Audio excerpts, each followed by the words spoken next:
We serve multiple markets. Many of you are our customers today. Industrial, communications, automotive, medical, and consumer. Last year's revenue approximately around 3.5 billion. 20% of our sales revenue gets put back into R&D. Very innovative, R&D-driven, engineering-driven company. We are traded in the NASDAQ, part of the S&P 500, worldwide headquartered in Boston, 30 design centers globally. For a company this size, we are widely spread. Wherever we get the skill set, the expertise, we form a design center out there. We are a semiconductor company, so we have to use fabs to use both external foundries, like TSMC and Global Foundries and so forth, and as well as we have our own fabs.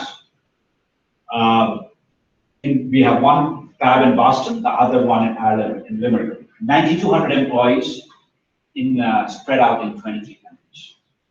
So we just completed 20 years in India. We formed our design center back in 1995. This is the third largest design center after US. Then we got Ireland, and India is the third largest design center.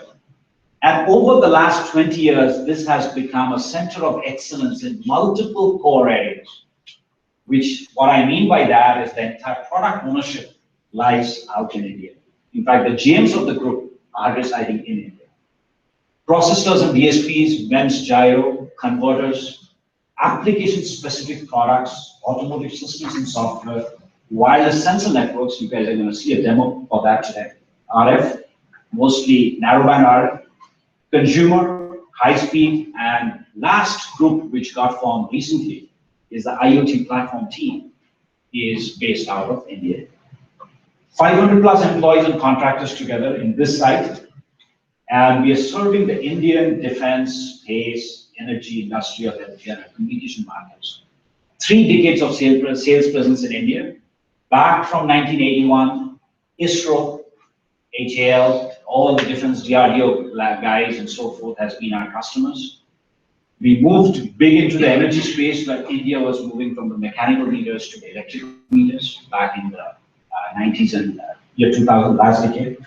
And lately, we are seeing a lot of activity among the multinational companies who have their design centers in India now, right? They're doing full, complete system designs right here in Bangalore, Hyderabad, Pune, mostly. So these are healthcare, communication, industrial customers. So just to give you a quick glimpse about what we do, we call ourselves the analog bridge to the digital world. So if you see today any physical parameter like sound, like temperature, these are all physical parameters, but these are all analog. But the world has turned digital. So what we do is we sense the physical parameters, small amount of electrical signal gets generated here. We filter it out, we remove it from the noise, we amplify these signals, right? We convert from analog to digital, we digitally signal process it, and finally make that amount of information available to, say, an ARM MCU, right? And the MCU processes the information, it decides what to do with the information, and it still needs to go out to the outside world, right? So this is what we specialize in. We call ourselves the analog bridge to the digital world, or conversely, a digital bridge to the analog world, or the physical world. Now, we provide these things in 3 forms. It can be a silicon die, right? It can be a, say, a 40 nanometer, 28 nanometer die. More and more, we are more focused on SIPs, silicon in a package. What does it mean? Because these geometries of analog and digital are vastly different. Digital can be in the 20 nanometer, analog can be in the 65 or even 90 nanometer. That's the sweet spot. MEMS chip can be in a 0.5 micron, right? So it's impossible to put everything on a single die. So we have invested last 10 years into core technologies of packaging, right? And that's what we call silicon in a package. You still see a single module, a single package, but inside is all separate technologies being put in. And lastly, of course, no chip comes as a single unit. It comes with a lot of reference designs, hardware, and software. This is what we do. A quick extension, right, of what happens. So we are mostly in the edge node today. If you look, this is how the information in the IoT world travels from the edge node, from the sensor, from physical world out to an edge node. It gets processed, it sends over to a gateway. The gateway somehow sends it over to the cloud, right? So this is a natural piece for us to kind of progress towards. In many of these pieces of the gateway and analytics, we are not providing the core technologies maybe directly, but we are partnered with a lot of partners in the gateway field, in the cloud domain, and so forth.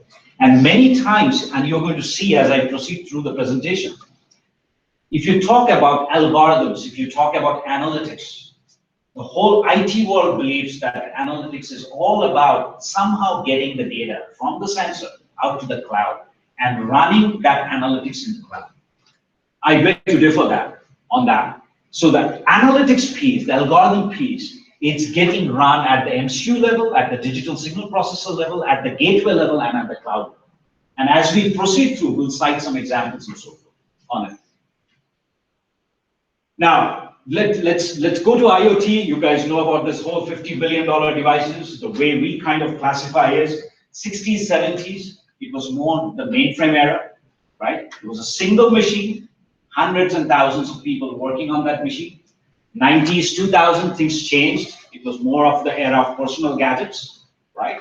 And now with 50 billion devices, it's pretty much going to be more than 10, 15 of these gadgets per person, right? That's how we like to see the promise of 50 billion devices. And we are not kind of short on that today. At least today, most of the middle class probably has 2-3 devices already.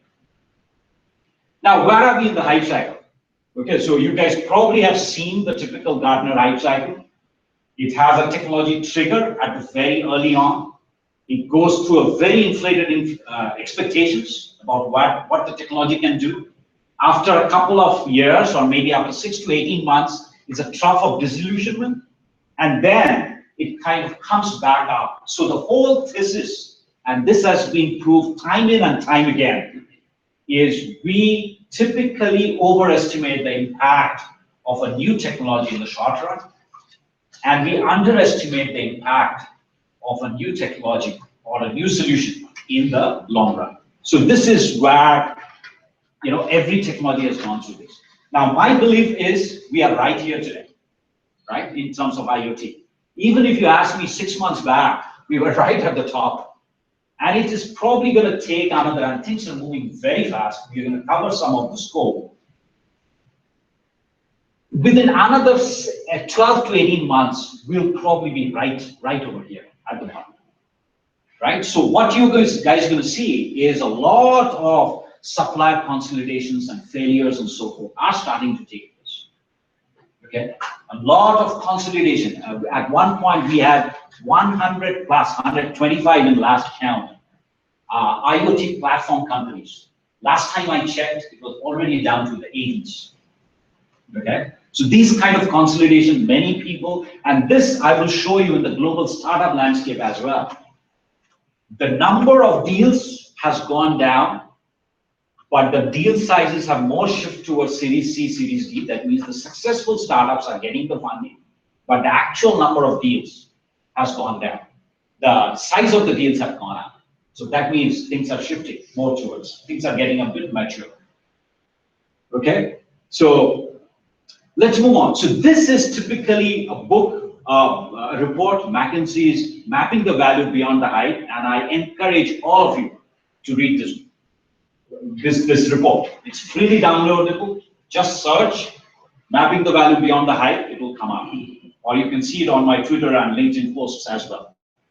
Now, these guys are talking about a huge IoT economic impact. And I've read through, I consider this as my Bible for IoT. I've read through, and everything they're talking about, a good 80–85% is making sense, right? Why? Now, if you look through today for all of these IoT gadgets and thought processes and so forth, most of the touch points have been consumer related. It has been a lot of wearables. It has been a lot of smart home kind of talk about Nest and other pieces. But we have frankly scratched the surface. We have also seen a lot of transportation related right? Frankly speaking, Ola and Ubers of the world are IoT devices, all connecting up to the internet. But the bigger settings, the bigger related areas that are coming through, where many pilots are ongoing today, and it's going to change the landscape. It's changing the business models and so forth, are in factories, healthcare, smart cities, transport, and retail. And the thought process essentially is, as IT has changed the landscape in the last 20 years, with IoT, and I'm going to cover many of these aspects, with IoT in the next 10 years, a lot of fundamental changes are going to happen, right? Business models are changing from CapEx to OpEx. People are, instead of selling machines, they're renting out the machines, monitoring them, and giving it on a usage basis. This is a fundamental paradigm shift as well, both in terms of the technologies getting used, but most importantly, it's the business model. Now, the concept of IoT is not new. People have been doing it for the last couple of decades. Smart grids, if you have seen the adoption of the smart meters, drive-by meters, and so forth, this has been going on for the last couple of decades. Now, what is new? The newest piece is these technologies now have matured, both from the sensor to the microcontroller, to the connectivity options, to the gateway options, to the cloud infrastructure. These things are mature. Coding and developing things have become much, much easier, right? And third, and the most important thing is the cost of these items have come down incredibly. So now it's much easier to take several elements of it, combine them together, and provide as an IoT product or service. Now, if you start looking at this 4 to 11 trillion, whatever number you take, it's a very large number, right? This is more about the economic impact of IoT. Some of the value will be taken by the end customers. Some of the value will be taken up by the service providers, equipment providers, and so forth. And my belief is around 10 to 15% would actually be the technology spend. And that's what McKinsey also talks about, right? Now, if you start looking at, think about it, this is from a sensor to the cloud. Not a single company can provide all the pieces, right? That's why IoT is all about ecosystems. It's all about partnerships.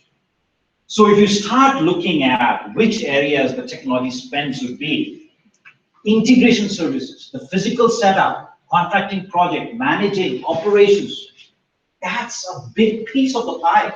Think about it. You need to deploy, you need to first get a big bunch of these devices. You have to sign up an operator, you have to sign up a cloud provider, and then go and physically deploy the stuff with the customer, manage and maintain it. A big portion of this is going to be integration, systems integration.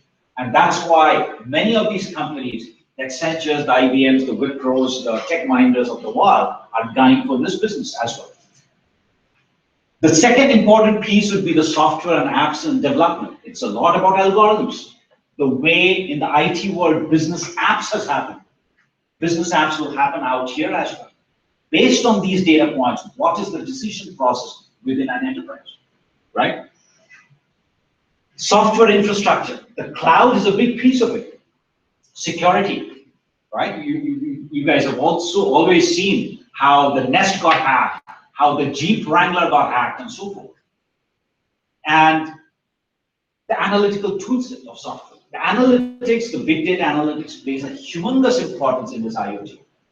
The last but not the least are the connectivity and the hardware options. The connectivity is from the edge node to the gateway, from the gateway to the cloud, and the hardware piece is mostly on the sensors. A good amount of sensors, and prices of these sensors will also come down. And the rest of the pieces is both the radio and the microcontroller. So these are approximately, again, a high-level estimate about where the technology spend on IoT is going to happen. It's going to be a lot on the systems and integration. It's going to be on data analytics. It's going to be on the device cloud. It's going to be on the hardware, right? It's kind of an engineer's dream, right? We're putting out everything together, be it networking, data analytics, internet, cloud technologies, sensor technologies, low power, everything kind of together. Okay? So let me now kind of shift gears, go more into the vertical spaces. I'll talk about a couple of vertical spaces, what is happening in each. Obviously, we all know about the consumer wearables and the typical consumer devices of IoT.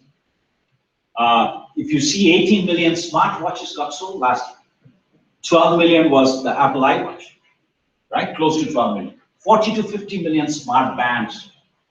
And what these guys are providing, essentially, the first generation came up with a pedometer, fall, sleep apnea, temperature, GPS. The second generation got heart rate, right, optical heart rate, that means you press on that, it's able to give you the heart rate from here. ECG, SpO2, ambient light. Then at CES this year, BMI, respiration, skin impedance came in. And people are still trying to correlate the skin impedance with the stress measurement. It's an interesting concept of stress. How do you measure stress? So what we realize is this is based on the rate of change of heart rate at a given time and the rate of change of your impedance of the skin. So together, it provides essentially an algorithm for stress. But then you have to now correlate back to the actual stress levels, which comes from the cortisol hormone in the saliva. Okay, so think about it. The way things are going towards companies like us and so forth are providing many of the interesting core technologies in terms of bioimpedance, in terms of biopotential, all these core, measurement techniques, right? Many times we are struggling with algorithms as well. Pedometer, our accelerometer gives you the X, Y, Z data based on a time scale. How would you take this X, Y, Z and actually count the steps, count the fall? That's a pretty tedious process. Same with heart rate monitor. You guys probably have seen Fitbit recently got sued, right? In terms of the accuracy of the heart rate. Similarly, these algorithms of now combining multiple parameters together and providing an algorithm is getting out to be the most important piece. And can you predict what's going to happen? Right? So if you see this diagram kind of explains it all. Initially, it was all about the core inside. It was about user experience, interface. Next came the activity, stress, general health, heart rate monitor, sleep, which was more personal health monitoring. The third piece, what's going to happen as IoT devices proliferate more, right? It's going to happen that we are going to be incorporating many of the environmental factors to this data. Think about it. Now you get this information about your perspiration, about your heart rate, or change of heart rate, your stress level from this device. And you are also getting the quality of your environment from the building automation devices or pollution sensors and so forth. So today, if my son has asthma, I'm glad he doesn't, but in case he has asthma, I can tell him that during this time of the day, in this part of the city, it's high pollution levels, his heart rate is actually going up. He should stop playing and come home, right? We were in a talk by an MIT professor a couple of weeks back at a global technical conference, and this professor is predicting essentially when the epilepsy occurs in patients based on many of these data points. We have recently partnered with a company called LifeQ. It's a South African company. Based on all of these data models, they are essentially trying to predict what kind of disease model, behavioral models come in. So my point today is, if any one of you are doctors, you guys are sitting on a gold mine of information. Multiple data points coming in, right? Multiple cases from multiple sensors. And the true innovation is going to be if there's somehow to correlate these data pieces together.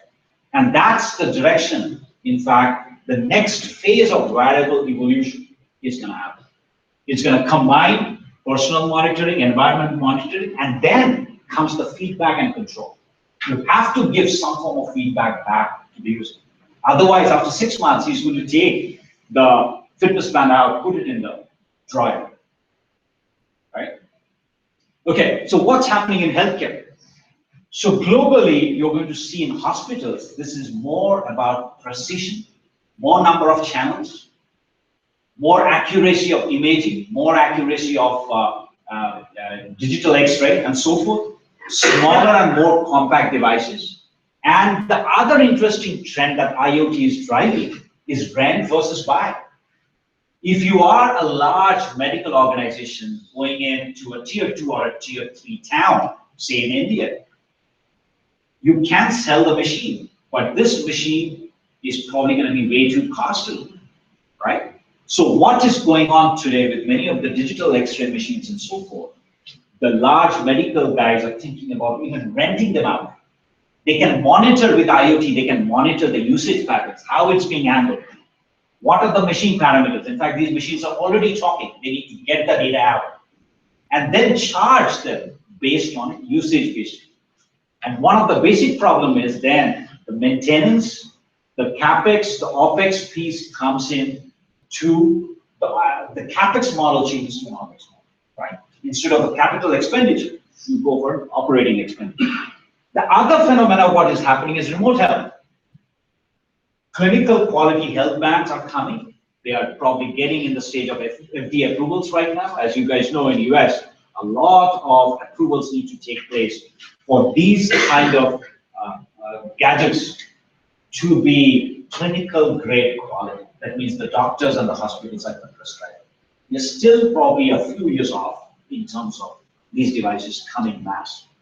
Early detection of any disease, monitoring patients at home after they have been released, and chronic illness. But even if you look at India, today we probably have what, close to 50 startups now in the healthcare space. Many of them are doing very similar stuff. So while in the West, it's more about remote monitoring outside the hospital when they have been released, for India, it's for the basic reach out to the people. We don't have the right equipments. We don't have money to buy the right equipments. Even if we buy in the rural towns, in the tier 2, tier 3 cities, they're sitting idle. They get rusted, dusted, non-maintained, and we don't have trained staff to manage these devices. So what's going on? You guys would probably see one of our winners at IoT Next back in December was Cardiac Design Labs, right?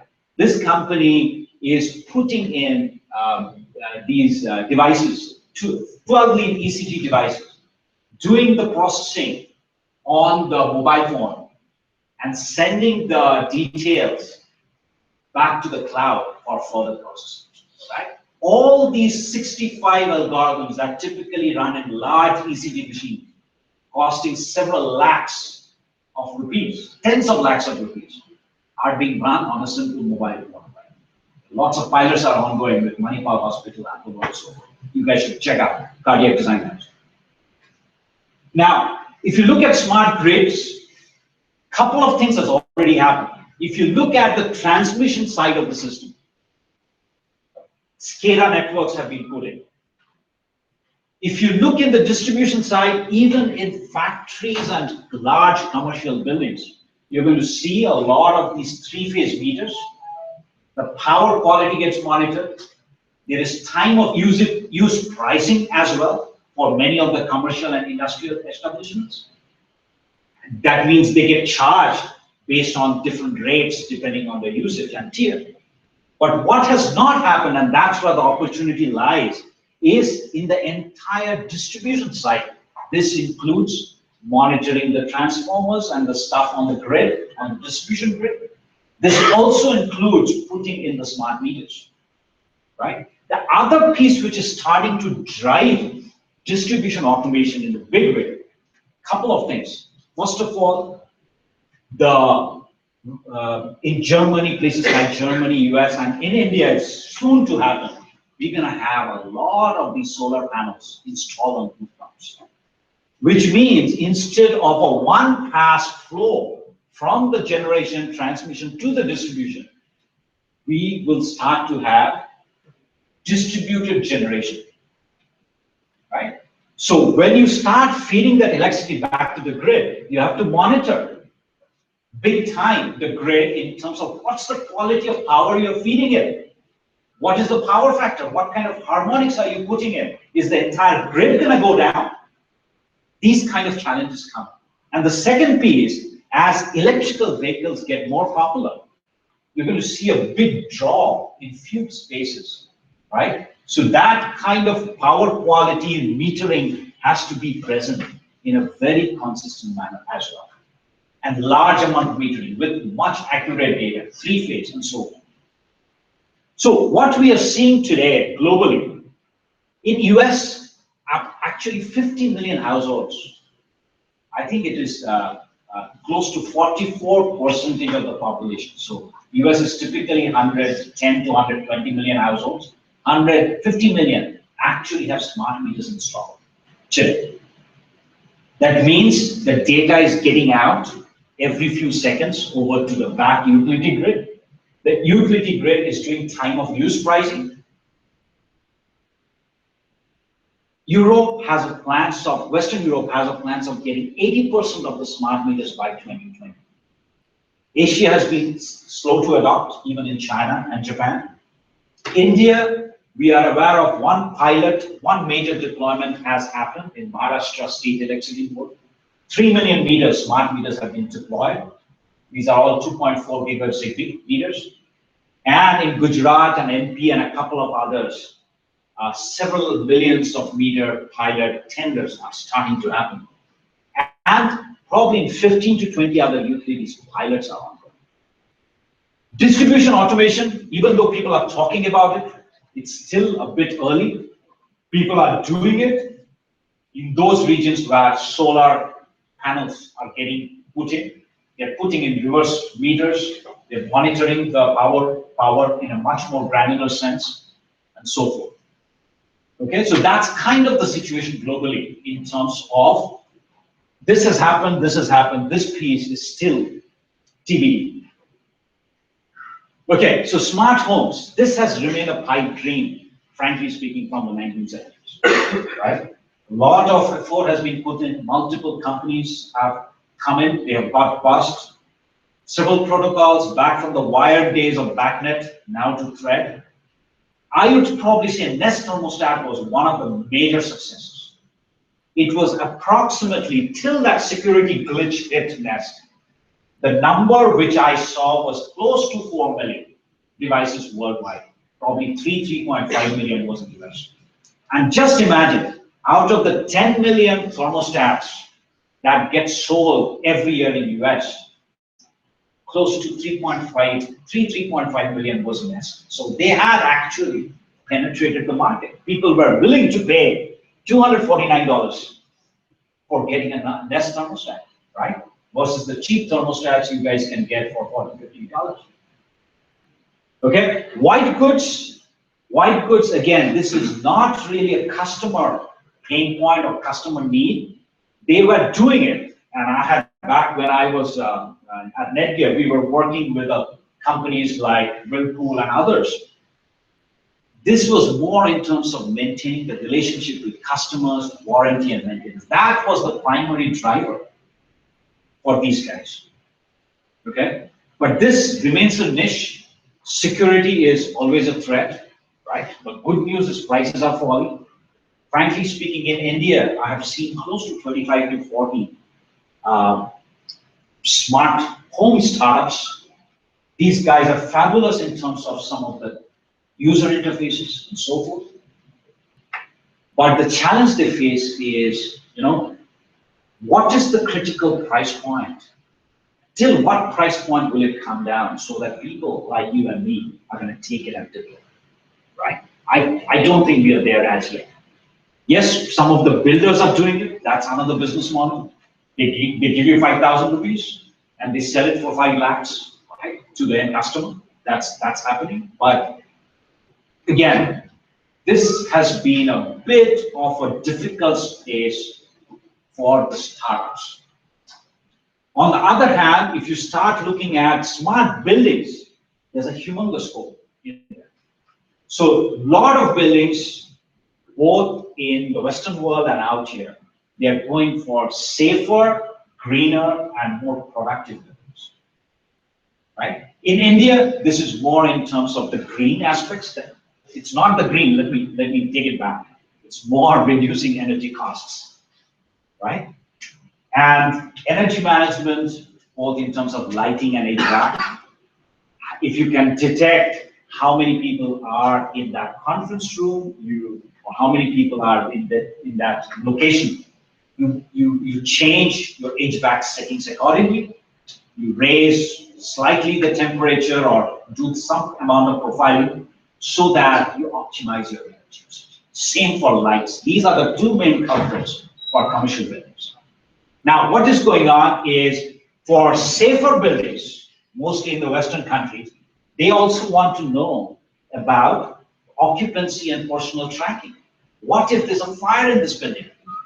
Which location, which conference rooms are the employees at? This information the fireman needs to know, right? So that they can evacuate. They know essentially what's going on. So this is more in terms of the safe, green, and productive. You guys might have heard about the concept of digital ceiling. You guys might have heard about the concept about sensor fusion for smart buildings. All these sensors they are planning on putting onto the ceiling: CO2, gas, occupancy detection, vision-based occupancy detection, and so forth. And then feed this information back with some amount of analytics at the back end, right? And there are several takers of this information. So moving over to smart cities, this is an area, I think for India, it's very close to our hearts. 100 smart cities, 20 got selected, and a lot of action right now with tenders, and we are also part of a smart city task force trying to define or help the CEOs of these smart cities with the tenders, right? But if you start looking at globally, what are the top 5 applications people want, the CIOs of the companies want, starting from Singapore to Boston to Palo Alto to Sunnyvale to Ireland to London? What do these guys want? These are the top 5. And we got a very consistent feedback from everybody.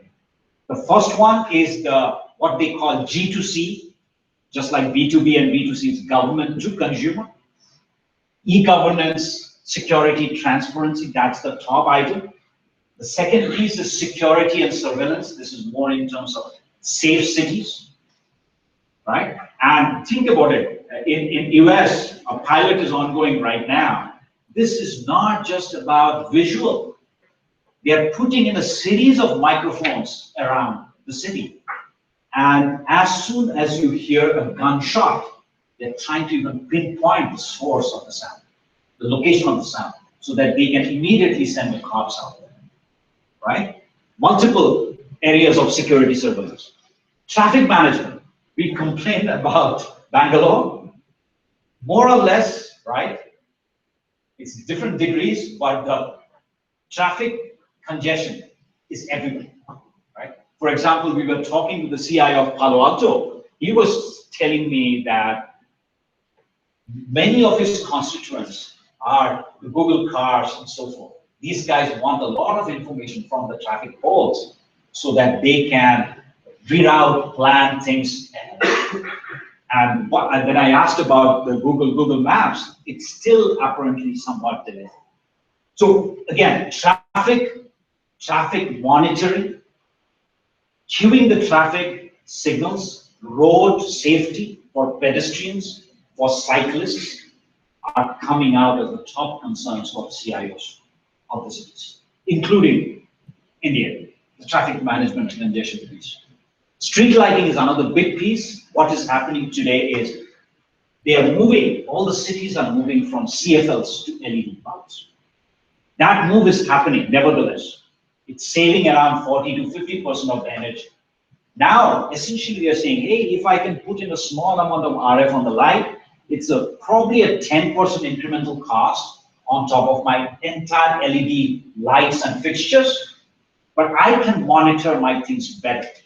I can switch on and off, I can dim the lights, I can even maybe put in a vision camera and turn off the lights or dim the lights when it's not required late at night. I can also do routine maintenance. If one of the lamps is out, I know exactly pinpoint which one is causing the problem. In India, we don't care, right? But in US and other countries, if there's a street light problem and somebody gets hurt and this street light is not working, the municipality, the corporation gets sued. Okay? So these guys are very scared about the liability problems. And lastly, parking. Why parking is because of parking enforcement, parking on the wrong side of the street or so forth. And most importantly, parking as a source of revenue as well. That's why parking is very important. And regionally, we are seeing a lot of different priorities again. China and India focused on air pollution, right? You know about the Delhi situation. Water management and water leakage. We are heavily, especially in Bangalore and city of Mandya, all these places, 50% apparently the water leaks out through leaky pipes, right? The second biggest problem you guys might have noticed, this is in Flint, Michigan. There were lead pipes for a long time. The pipes got corroded, and now lead has come into the water. It's contaminating the water. So these are the two major problems. So it's very much region specific. I've seen that obviously in India. We are seeing in Australia. We are seeing in California, drought prone region. And of course, waste management in different degrees. In other places, this is more about when the can is filled up, you need to notify. For our case, it's different altogether. We need to find out where are these people dumping the garbage. You guys have probably seen a fantastic solar-powered bin has come up called Big Belly. They compose, they compact, and notify the authorities when this bin is filled up. So lots of pilots are ongoing worldwide. Close to 64 pilots till last count is happening worldwide.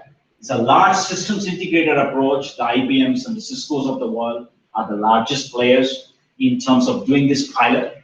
But a major emphasis is starting to happen. All the US and European cities are starting to essentially say, guys, maybe this whole large systems integrated approach doesn't work. We need a more of a platform play, a freemium platform play. You guys should look at companies like MapUnity, which was done by Ashwin Mahesh out here, and see what can we build out on top of MapUnity if you are a startup focusing in this space. So a lot of smart city, what it needs is innovation in sensors, low cost air pollution sensors, water leakage, water management solution, flood detection, and so forth. So these are the challenges more from a sensor standpoint. The transportation and logistics I talked about, this is one big piece, maybe even close to the consumer wearables that has happened with IoT. Obviously, Ola and Uber are prime examples. We exactly know where these cabs are, at what point of time, right? And this has changed the entire mobility. This has changed the entire transportation. What we are seeing is a lot of GPS telematics and sensor data reading getting done. I probably know about around 20-25 companies that are putting the small OBD, connecting to the OBD port of the car, right? Getting the data out, and now feeding this data back to the individual owner in terms of what problems I might have in the car. I'm also interested to find out how well or how bad my driver is driving.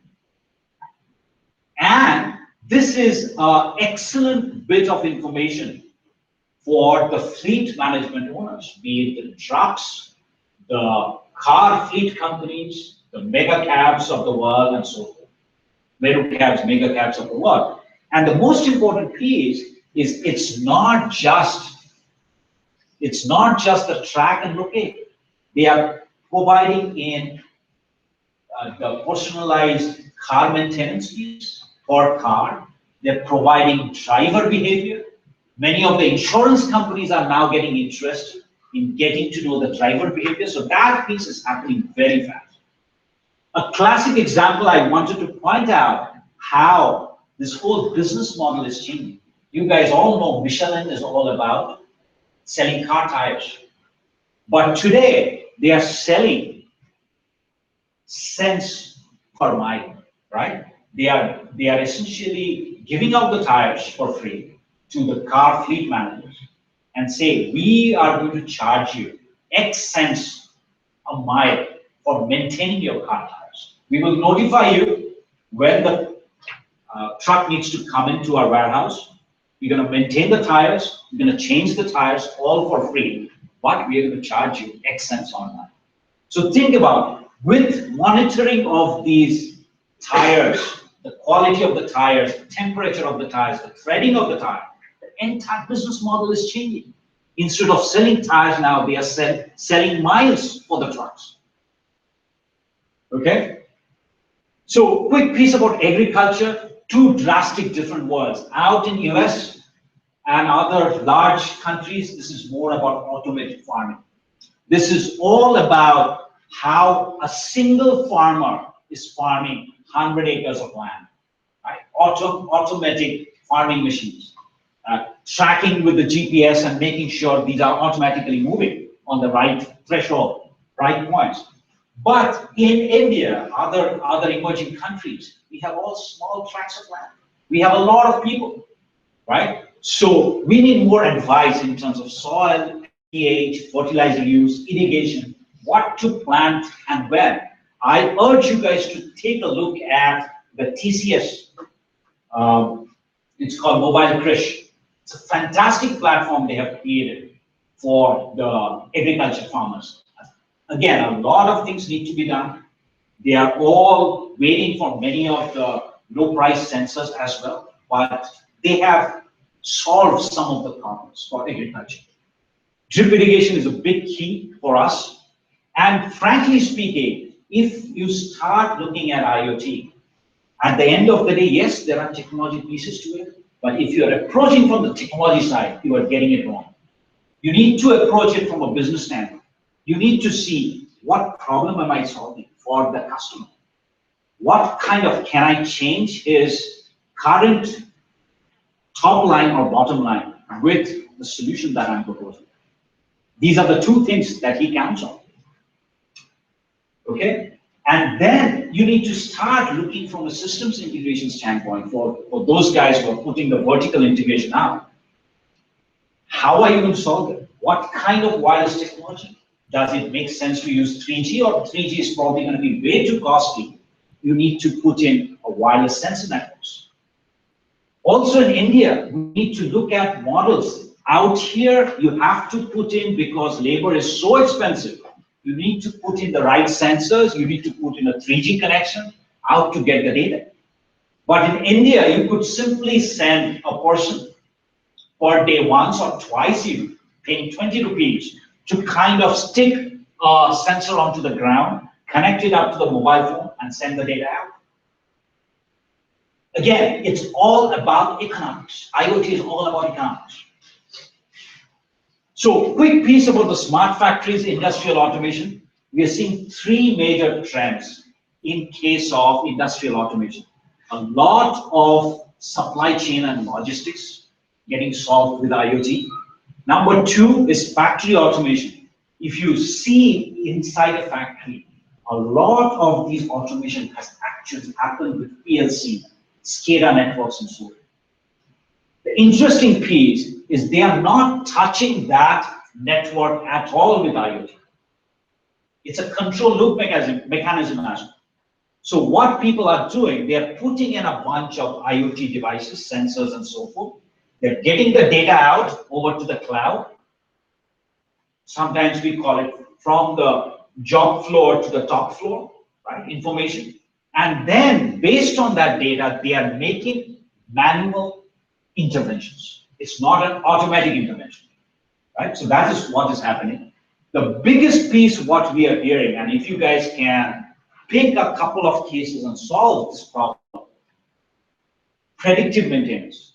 This can be about vibrating motors. It can be for pumps.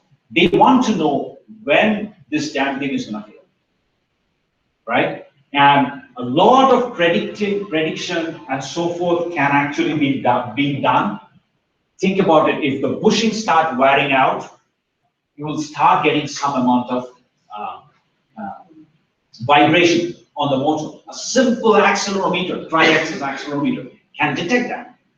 If you start looking at, even the bearings are starting to fail, that means there's a lot of friction now as the motor vibrates. You're going to see a humongous surge in power. So combining temperature, sound, accelerometer vibration, and maybe the power, you can start seeing some amount of information coming in, right? So this is a big area. In fact, this is probably the numbers that I heard is you can easily charge between 1.5 to 2% of the entire machine in terms of services if you can do that. Okay, so this is just a global startup scenario. If you guys start taking a look, I've plotted the chart. This is from CB Insights from 11 to 16. This is globally what's happening with IoT startups. And if you start to see, this yellow line is all about the number of deals, and the blue line, blue histogram, is about how much of money is being put in, right? This is in billions of dollars. And now if you start to see what happens is the number of deal sizes gone down. The amount of deal sizes has pretty much stayed the same or higher, right? What this makes sense is things are moving more toward series funding, startups that have been successful, they're moving more, getting more funding. And then this is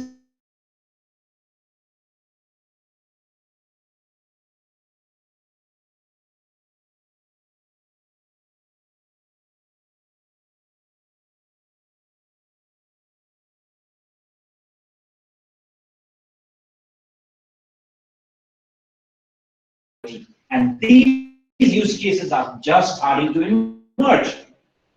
Today, things are going up on the industrial IoT piece of it.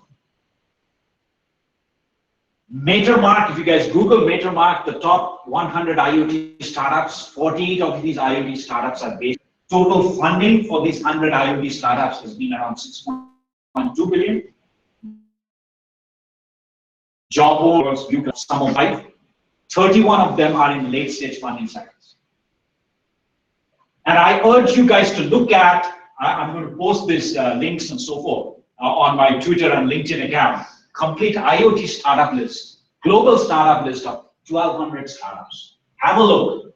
Look at what they are doing. This is a lot of insights they are going to give you. Look at what kind of funding they are getting. It's all kind of coalesced together. So if you just look from an IoT startup summary standpoint, it all started 4 to 5 years back, right? 2010, 11 timeframe, a plethora of explosive startups. The good news is IoT play is much broader. So unlike kind of things having or solely being in Silicon Valley, starting in Silicon Valley, we are seeing a lot of things happening all around the world. A lot of strategic investors, more than typical VCs who tend to, look at horizontal plays, look at more software plays. A lot of strategic investors like Intel, Qualcomm, and Cisco. In fact, these are 10 startup, 10 investors in IoT today. Besides VCs, a lot of crowdsourcing and Chinese EMS guys like Flextronics and Foxconn has jumped in. Frankly speaking, there's a lot of overcrowding in the consumer space, industrial and enterprise. If you see from the graph, they are still getting a lot of funding, right? So that's kind of an overall global scenario. I urge definitely to you guys to look at the top 100 startups and the complete list of IoT startups. So to shift slightly over to the technical side, if you guys look at the type of sensors, data acquisition, then you go different kinds of connectivity options depending on what kind of play you are in. Finally, it ends up to the gateway, and the cloud has multiple pieces to it. Cloud infrastructure, usually getting provided by AWS, Azure, IBM, and Google. There's 100+ IoT platform companies building on top of it. As a systems provider or a value-added service provider, you guys are putting the IoT applications. And from a data analytics standpoint, you've got a multitude of different companies, both under AWS or data analytics platforms like IBM Bluemix. So this is the entire landscape play. Traditionally and so forth, we have played, analog devices have played in this edge node, right?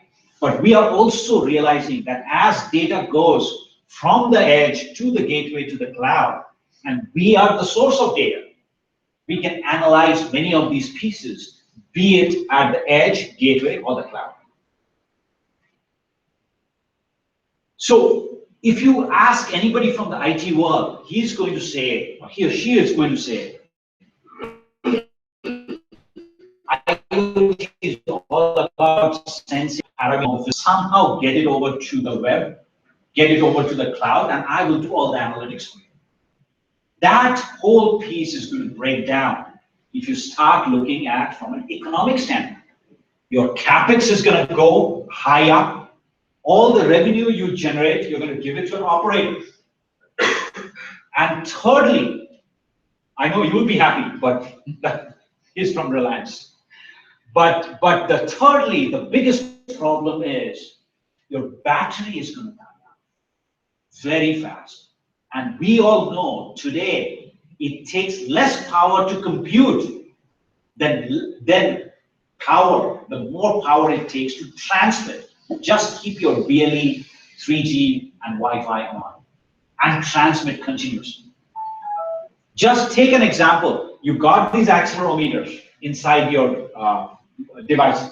It sends you the X, Y, Z data on a time scale. Just imagine if you're trying to send every bit of data out to the cloud. Your cell phone, this BLE is going to remain always on. 1 hour. So what type of happens is today, the processors at the edge, processors at the gateway are pretty powerful as well. You can shift. So we do a lot of the processing algorithms of making sense of the XYZ data and actually calculating the number of steps, measuring the heart rate and actually correlating with the actual heart rate. Stress, all of these things are happening out here. We just send over the number of steps taken over to the cloud for further analysis. So the situation today and moving forward, it's going to be, as we all say, right? Try to find the problem in software coding and hardware everywhere. Try to find the problem as close or as early on as possible, right? Same situation. Try to find the data or try to interpret and analyze the data, if possible, as close to the data source as possible. And there is an opportunity to run analytics on all 3 areas. And I'll give you a classic example. In case of, say, earthquake monitoring, you got a spike from a sensor, it goes to a gateway. The gateway doesn't have the time to send the data over to the cloud and analyze. It just correlates with a number of other sensors in its reach and say, hey, is this an isolated incident from a single sensor just based on a dynamite explosion? Or is it the same pattern I'm seeing across multiple sensors, right? Immediately it sends over the warning signal because you got like 3 to 5 seconds max for an earthquake signal. It goes through a satellite, over to a gateway, over to a cloud, and the cloud might then analyze what is the extent of the problem. That is more for rescue operations and so on, right? So classic case where you're going to see a lot of examples today that analysis of data depending on kind of data, interpretation of data, making intelligence out of the data, is coming at all different levels of the edge, gateway, and the cloud. So let me quickly shift gears to India now, and then I'll cover IoT for Anvesion. So we see three types of groups of customers, or three groups doing IoT in India. It's a large MNCs, development teams. We are an IT world. We understand data analytics. We understand software. Many of the IoT development for large organizations are happening right here in Bangalore and in India. You got the IT design houses. As I mentioned, as IT changed over, many of the ways of doing business in the last 20 years, IoT is going to do the same. So many of these IT houses today have something called an IoT practice. Think about them as the systems integrators of IoT.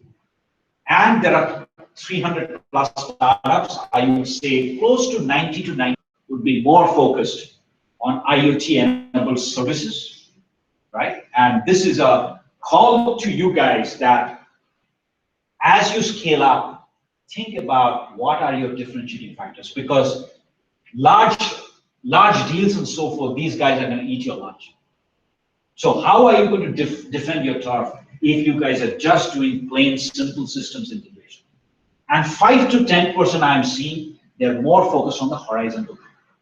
Horizontal play, I mean, from either innovating on the sensors, innovating on the data analytics piece, cloud, and so forth, connectivity, and so forth. And IoT-enabled services mean you're putting them all together, the hardware, the software, the cloud, the connectivity, the gateway, putting together and providing a value-added service or IoT service over to your customer. As we all know, the ecosystem is starting to mature. It's still very early on. The communities like Bangalore IoT, thanks to Nihal, academic labs, a number of incubators and accelerators have also come up recently. You got MNCs like ADI, Intel, Cisco, Qualcomm, very active in this trade.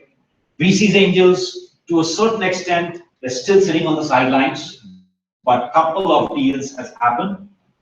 And as part of the TIE and ISA, we are taking some major bold steps, and you're going to be hearing about this very soon, in terms of mentoring, in terms of funding, in terms of working with a much larger startup community. We did a small amount last year, but this year we are planning to take under our umbrella close to 50 startups in the IoT space and try to make them successful. Okay? In India, I think from an opportunity standpoint, we are seeing a lot of activity around smart cities, mostly LED lighting, security surveillance, air, water pollution, traffic, and water management. Smart grid, right? This is kind of going to be slow. It will take another 3 to 5 years easily for major pilots to come up. But it's happening. 3 million meters have been deployed in Maharashtra. Healthcare, a lot of several startups in the remote healthcare space. Factory automation, this is still early on. We don't really have that much of factories today. But at least with Make in India, the new factories that are coming up, they are going to be automated factories. That's for sure. Transport facility, this is fleet management. There's several companies doing that. Retail, smart home, smart buildings, I would say focus on the smart buildings and some amount of software and analytics on it. Otherwise, it gets to be a very difficult step.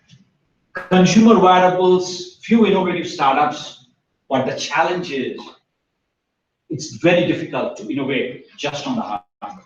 You have to look at other ways and other means with analytics, with algorithms to innovate out here, right? And agriculture is a pretty wide open area for all of us. Just to give you a quick count, we have kind of 300 plus startups around. 250 plus has been categorized by ISA, TIE, me, and so forth. 50 more to go. This is kind of the landscape if you look at. A lot of automotive transportation, a lot of security surveillance, and it's a mix of systems integration and horizontal plays. I would say from a horizontal play standpoint, IoT platforms, analytics platform, wireless modules, semiconductor. Couple of really good technologies I found with machine vision and machine voice, right?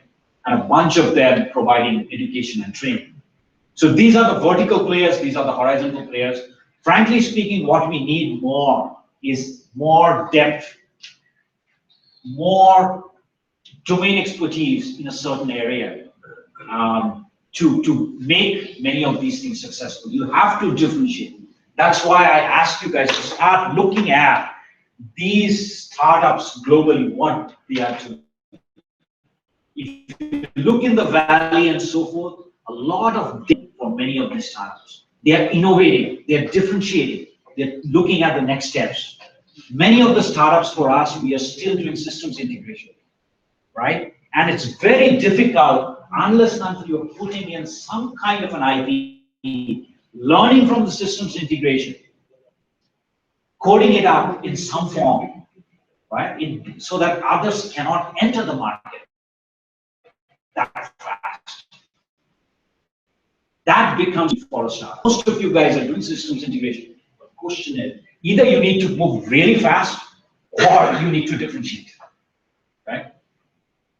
Okay, so let me then come to the Anveshan piece, last couple of minutes. So to give you a brief history of Anveshan, we started this back in 2010. This started off originally as a university focus only. We figured out that there is a lot of difference, lack of knowledge base in terms of what these students learn in theory versus practical. They might go through n number of classes, but just have a couple of hours in the lab. And we have all gone through this. The most serious person does the lab experiment. Rest of us, including me, we used to loiter around, right?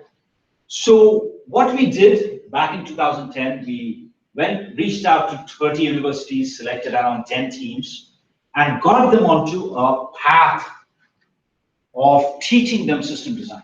They chose a specific area that I want to design a system. We paired them up with industry expert, we paired them up with a faculty advisor, and then we took them through the entire process for 9 months. There was formal architecture reviews, design reviews. They used to come in and present every quarterly meetings with the mentor to give them a status update. So this was more a formal training of how you do in an industry. We scaled it up, and the university students, they just loved it. So we scaled it up to 100 universities in the second edition. We scaled it up to 300 plus universities in the third edition. And in 2014-15 year, we had a couple of interesting companies. In fact, from IIT Mumbai Incubator, this company came in with a concept of baby beats. It's a IoT enabled diaper. And as you guys, many of you have kids, or will have kids. You guys probably know the first kid, the parents are really worried about what's the health of the baby. Is he having a temperature? When is the temperature coming down, right? When do we need to change the diaper? All that sort of stuff. So this is a small attachment to the diaper on the inner side. It checks for the temperature of the baby, the ECG, the wetness of the diaper, the motion. It has an accelerometer, motion inside, and it feeds all this information back, the health statistics of the baby back to the cell phone of the parent. The parent can escalate that over to the pediatrician as well, right? So brilliant model, and the beauty is there are a couple of startups in the US doing that, but they did that in 1/10 of the cost.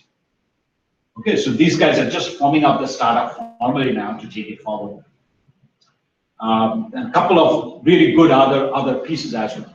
So Anveshan 2016, we changed the format slightly. We are focusing this time on connected systems, IoT.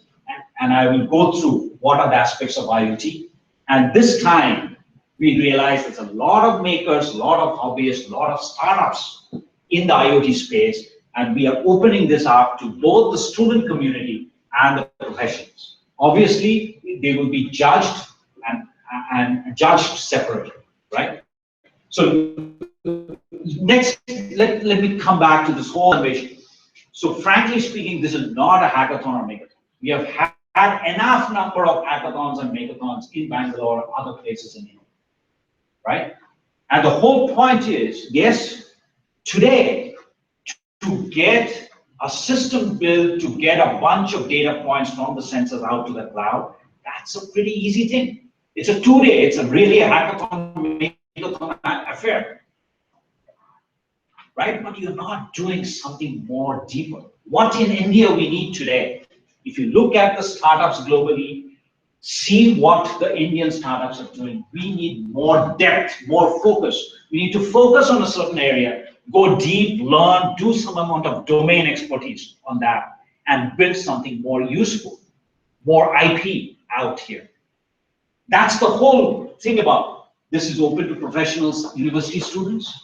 We are asking you guys, these selected teams, to spend 9 months with us. Okay? So you will build a prototype. We will identify a couple of customers even, take them out to the customers or partners, give it a test run, see what the feedback is, come and fine tune. It takes time and effort to learn and develop in a certain specific area. This is not a hackathon. The good news is, unlike many of the other competitions, you guys retain or hold the IP. You come up with your idea, you develop, we fund, you own the IP. Right? And any area of IoT, you can build an IoT application or service solving a real business need. You can focus on core technologies like security, energy harvesting, connectivity protocols. It can be big data algorithms running on the cloud, on the gateway, or on the edge. It can be software or hardware. It can be technology and algorithms. It can be a comprehensive product or a service. That's the whole goal. It touches IoT at every horizontal. We are asking you guys to conceptualize, develop, test, experiment with end users, fine-tune the solution. At the end of the day, at the end of 9 months, I want to take you guys for funding. I want to take you guys to a customer to make it a success. Right? That's the goal. That's the vision. That's the passion you guys need to have to start on with innovation. So build something useful, solving a need, not just pure research. Right? So how will you guys be gauged? It has to be well thought out ideas. It has to be innovative. The piece I'm looking for is serious and passionate teams as well. It obviously has to solve a need. It has to be practical and affordable. Obviously, out of the box thinking will help. And you guys need to research a bit in terms of the market knowledge and the understanding of the market.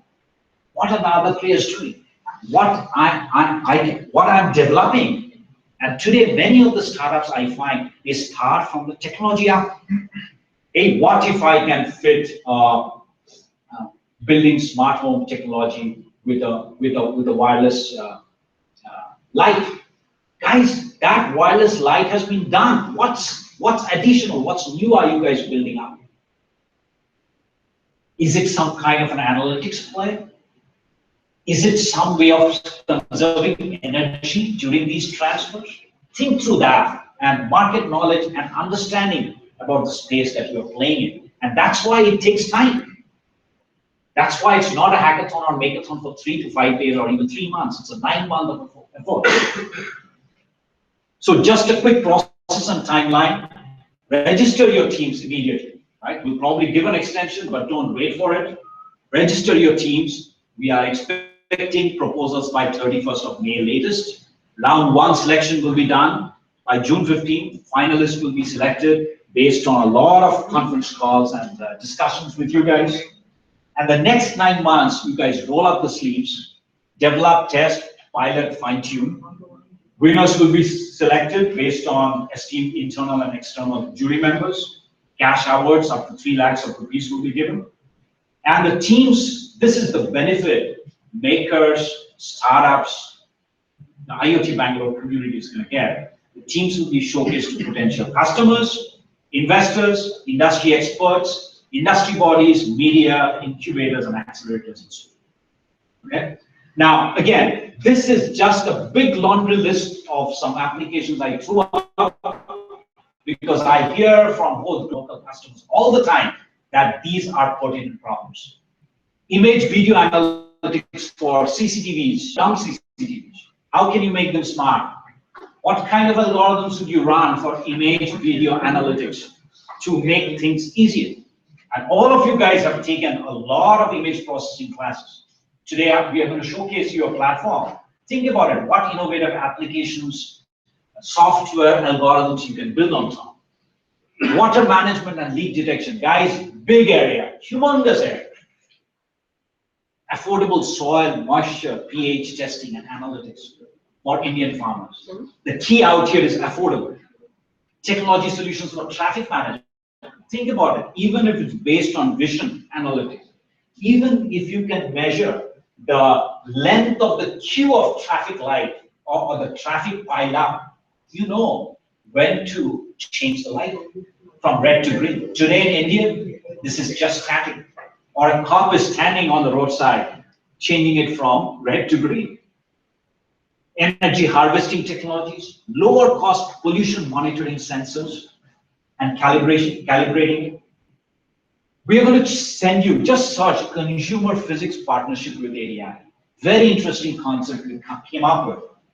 Today, if you look at a spectrophotometer, you kind of shine a light, the molecules out there reflect back the light, and then you analyze the pattern to figure out what is the constituent, what kind of molecules, what kind of materials does this have. This Israeli company, Consumer Physics, has done a phenomenal job. They have shrunk this entire spectrophotometer to this size, right? Less than an inch. And now they're doing all the back-end analytics of all the signatures you are testing. They are building up a database of 50,000 different milk, fake medicines, different kinds of wine, different kinds of coffee, right? They're building up that database. So think about what kind of use cases would you do if I give you a consumer physics kind of a device. You capture this analytics out on the web. You can point it out to a glass of milk and say, hey, does this contain melanin or urea? What is the constituency? You can point out to a fake medicine or medicine strip and say if this is really coming from a genuine, or does it have some other, is it fake medicine? Water quality, innumerable possibilities come out, right? Sensor fusion. Unfortunately, I don't have a unit to share. Sensor fusion, any intelligent algorithm for sensing multiple parameters and making a decision point. Modify a protocol stack to get slightly better range than Zigbee or Wi-Fi. Predicting when a motor will fail based on vibration, power factor, other pieces. Ultra low power, energy harvesting. We have got one solution which takes the energy from ambient light and provides the current. Think about other options, other ways. Read through that pieces. Domain-specific data analytics and algorithms. And again, these are the problems today people are trying to solve. But I'm pretty sure you guys have much more varied ideas. So I don't want to influence you guys just with this. Okay, so that's kind of the thought process. What we will do, I want you guys to see a couple of demos first. One is on the image analytics platform, where think about it, you guys can just take that, no hardware required. You can build a number of video analytics, image analytics use cases on top of it. We are already providing occupancy sensing, that means the average number of people in this room, feed the data back to an HVAC or lighting, right? We are also working with smart parking and traffic analysis, but innumerable number of use cases for situations where you have a CCTV camera or a camera pointed out. You need to do some amount of basic analysis and then maybe send the data over, that window of data over to the cloud for further analysis. This could also be video analytics at the cloud level. That means you already have a fiber coming in. Okay? So this is one demo. The second demo, unfortunately, as I mentioned, I can't show you the consumer physics demo, but do look it up. Just type consumerphysics.com, I believe. On Google, just type that up. The second demo we are going to show you is we have come up with an ultra low power M3 Cortex, and that has been paired with a sub-gigahertz Zigbee radio running 6LoWPAN.